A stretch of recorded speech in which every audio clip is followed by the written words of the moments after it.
Norwood, New York, the last four-way railroad junction in the northern portion of the state. Once known as Potsdam Junction on the New York Central and Rutland, Norwood remains a junction between their direct successors, the CSX and the Vermont Railway. While CSX is important in connecting the former Rutland with the outside world, we will be focusing on the pair of branch lines known today as the New York and Ogdensburg. The New York and Ogdensburg operates on trackage that was once part of the Rutland Railroad's main line from Ogdensburg to Vermont. The railroad is currently owned by Vermont Rail System and operates most weekdays, as customer demand requires. Here we see GP 38-2 number 205 heading east from Ogdensburg with a couple of cars bound for the CSX interchange at Norwood. This action was filmed on a Friday in Madrid while on my way west to visit relatives.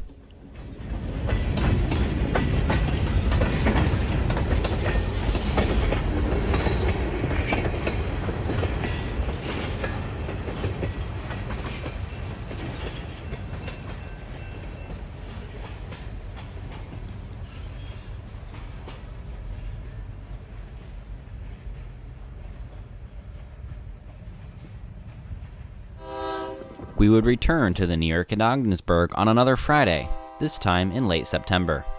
My only goals were to explore the Norfolk branch north of Norwood and catch GP18 number 801. With sister unit 802 awaiting its fate in Burlington, 801 is the last GP18 unit in use on the VRS. We are here at Norwood Yard in Norwood, New York. This is a four-way railroad junction where the New York and Ogdensburg Norfolk branch, the New York and Ogdensburg branch, or subdivision, whatever you want to call it, as well as the CSX St. Lawrence sub, all converge. And this is very strange because if you look, there's no cars in the yard. I've never seen it like this, like ever. Not a single car. Of course, you have the Vermont Railway XCN ballast car here, but otherwise, nothing going on here. Up in Norfolk, we find a railroad depot, the paper mill, and the railroad shops and offices near a small transload. New York and Ogdensburg Railway, Norfolk, New York. No trucks. Well, we're not a truck, so I guess we're good.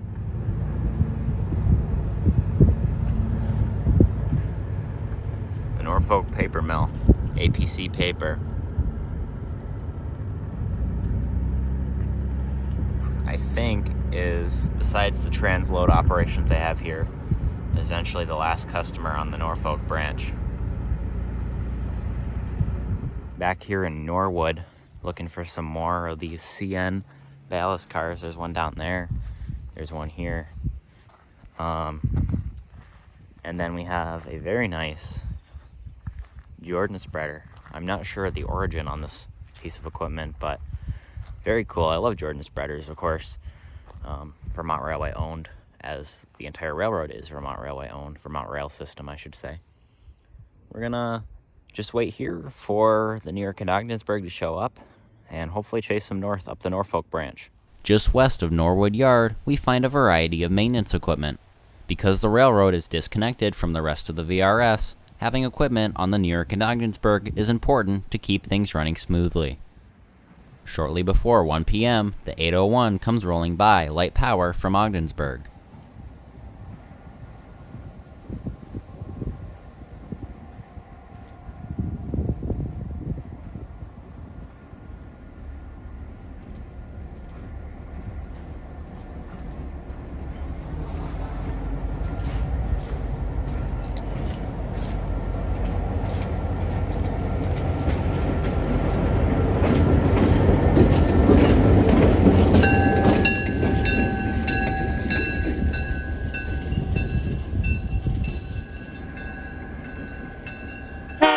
We relocate to Cedar Street on the Norfolk branch. Our first action on the rails is only a deer, but before long, the 801 rolls by heading north, shoving an XCN ballast hopper.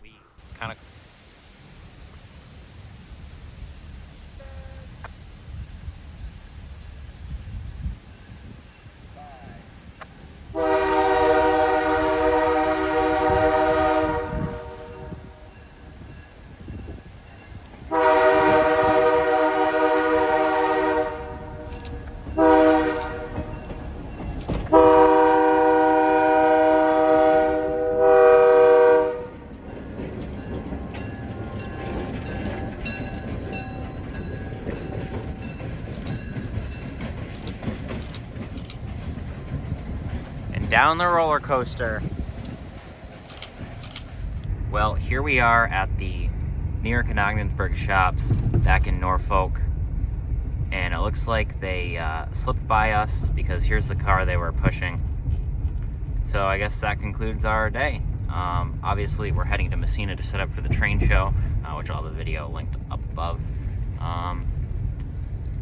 But yeah, a awesome upstate New York short line. It's actually the closest short line to me. So fun little chase of 801. Thanks for watching. Stay tuned for more short line railroading in New York and New England. Our final look at the railroad was along the Racket River Canal in Norfolk. While our day was over, our adventures along the St. Lawrence were only just beginning. Stay tuned. This is North Country Trains, and I'll see you in the next video.